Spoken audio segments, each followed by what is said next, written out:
Hello दोस्तों, हमारे channel अमृत coaching centre में आप सभी का स्वागत है।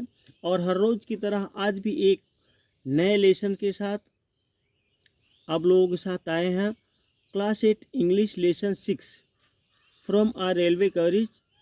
और इस पोयम में ढेर सारी बातें बताई गई है कि ट्रेन में सफ़र करते हुए कैसा लगता है और ट्रेन कैसे कैसे चलती है, और ट्रेन में बैठने के बाद क्या क्या दिखाई देता है, क्या क्या सीन दिखाई देती है, क्या क्या दृश्य दिखाई देता है, और किस प्रकार से लोग उस पर चढ़ते हैं, तो कैसे वह स्टेशन से गुजरती है।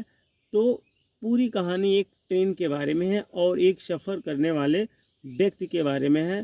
तो देखते हैं इस लेसन में क्या बताया गया। तो वीडियो को अंत तक जरूर देखिएगा, पसंद आया तो लाइक कीजिए, और अभी तक हमारे चैनल पर नए हैं तो सब्सक्राइब कीजिए, ताकि जब भी हम वीडियो अपलोड करें आप तक आसानी से पहुंच सके, आप देख सके, पढ़ सके और आगे बढ़ सके।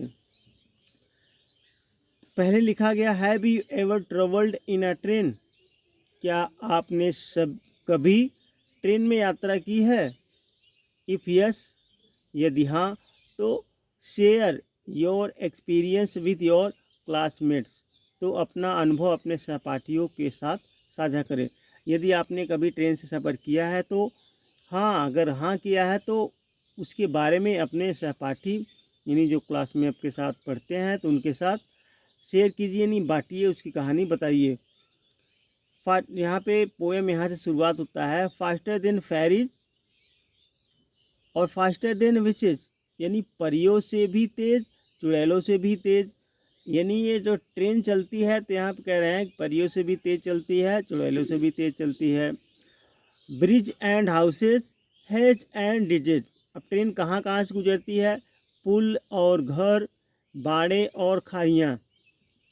तो यहाँ पे जो ट्रेन गुजर रही है कह रहे हैं कि परियों से भी तेज़ चलती है, चुड़ैलों से भी तेज़ चलती है, और पुल और घर, बाड़े और खाइया यहाँ से गुजरते हुए जाती है। और वीडियो के अंत में आप लोग को इसका वर्ड मीनिंग यानी शब्द अर्थ सरल हिंदी अनुवाद के साथ मिल जाएगा, जिसको आपको प्रोनाउंस करने में असुविधा होती है।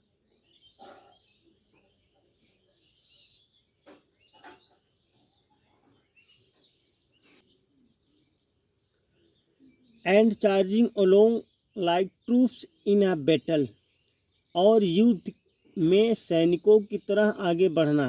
तो ट्रेन कैसे बढ़ती है? जैसे सैनिक युद्ध में आगे बढ़ते रहते हैं तेज़ी से, उस तरह से ट्रेन चल रही है।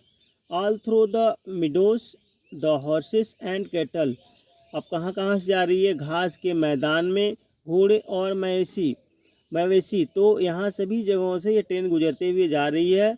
All the side of the hill and the plain, पहाड़ी और मैदान के सभी दर्शनीय स्थल। Fly as thick as driving rain, तेज बारिश की तरह मोटी उड़ान भरना। यानी अब ट्रेन जो है कैसे कैसे गुजर रही है? घास के मैदान से गुजर रही है, पहाड़ी और मैदान के सभी दर्शनीय जो दिख रहे हैं, अच्छे सुंदर सुंदर दृश्य दिख रहे हैं, तो वहाँ से गुजर रही है। और तेज़ बारिश की तरह मोटी उड़ान भरना, जैसे बारिश हो रही है तो वहाँ से गुजरते हुए जाना। And ever again in the wink of an eye, और फिर कभी पलक झपकते ही, यानी पलक झपकते, जैसे पलक हम लोग झपकाते हैं, पलक झपकते ही। पेंटेड स्टेशन विशल बाय, तो चित्रित स्टेशन से सीटी बजाते हैं। तो स्टेशन जो होती है चित्रित होती है, यानी पेंटेड कलरफुल होती है, सुंदर स्टेशन बना रहता है। तो पलक झपकते ही कहाँ से गुजर रही है? चित्रित स्टेशन से सीटी बजाते हुए। तो ट्रेन जो है वहाँ स्टेशन पर से सीटी बजाते हुए गुजर रही है। Here as a child who clamber and scramble, तो यहाँ एक बच्चा है जो चढ़ता है और हाथों और घुटनों के बल चढ़ता है। यानी जो बच्चा होता है वह कैसे चढ़ता है? अपने हाथों और घुटनों के बल से, क्योंकि बड़े लोग होते हैं तो वह पर चढ़ जाते हैं सीधे, लेकिन बच्चे लोग कैसे चढ़ते हैं? तो अपने हाथों और घुटनों के बल से चढ़ते हैं, तो सीधे सीधे नहीं चढ़ पाते हैं। फिर कहते हैं, all by himself and gathering brambles, सब अकेले ही, यानी सब उसके द्वारा ही कटीली झाड़ियाँ बटोरते हुए। Here is a tramp who stand and gauge, यहाँ एक पदयात्री, ट्रैम्प मतलब होता है पदयात्री है जो खड़ा है और घूर रहा है। कहाँ पर? स्टेशन पे खड़ा होकर जो देखते हैं ना ट्रेन को, घूरते हैं, इंतजार करते हैं। And there is a green for stringing the ladies, और गुलमोहर की डोरी में लिए हरा रंग। क्या है? यानी एक और क्या दिख रहा है कि एक बूढ़ी औरत क्या फूलों की मालाएं बना रही है, वो भी दृश्य दिख रहा है। Here is a cart run away in the road, यहाँ सड़क पर एक गाड़ी चल रही है। लिम्पिंग, लिम्पिंग का मतलब होता है भार या लोड, ये सब लदा हुआ। Limping along with man and load, आदमी और बोझ के साथ साथ। जो गाड़ी चल रही है कैसे चल रही है? आदमी भी उस पर सवार हैं और बोझ भी लदा हुआ है। And here is a mill and there is a river, और यहाँ एक चक्की है और वहाँ एक नदी है। तो जो दृश्य दिख रहा है ट्रेन में बैठे हुए, कॉरेज का मतलब होता है जो डिब्बा होता है, बोगी होती है, तो उसमें बैठकर सारे दृश्य दिख रहे हैं, तो वही सब बता रहे हैं। Each a glimpse and gone forever, प्रत्येक एक झलक और हमेशा के लिए चला गया, यानी गायब हो जाता है। तो ट्रेन में जब हम सफ़र करते हैं तो हर जो दृश्य होता है एक झलक दिखता है, उसके बाद गायब हो जाता है, फिर दूसरा दृश्य दिखता है। ऐसा नहीं कि उसको हम काफ़ी समय तक देखते रहते हैं। तो वही कह रहे हैं, प्रत्येक जो झलक होता है वह एक बार दिखता है और फिर दूर चला जाता है, नहीं गायब हो जाता है।